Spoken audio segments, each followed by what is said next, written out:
Kimlarga tavsiya qilinadi? Eko uzoq yillik homilador bo'lolmayotganlarga, trubalari yopiqqa, yoshlari kattaga, 40 yosh, hali umrida tug'magan ayollar bo'ladi va 7-8 yildan buyon noma'lum sababli bepushtlik. Trubasi ham ochiq, matkasi ham ochiq, eri ham yaxshi, follikulasi ham yorila, lekin bola yo'q. Ularga ham tavsiya qilinadi eko.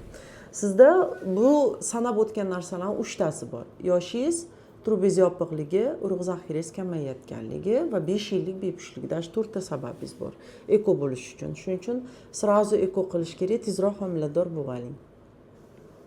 Chunki vaqt, ayol kishiga vaqt muhim. Vaqt o'tyapti, biz vaqt biz uchun faqat teskari ishlaydi. Vaqt o'tgan sayin bizda homilador bo'lish shansimiz pasayib boradi. Shuning uchun tezroq 2 qat bo'lib olishimiz kerak.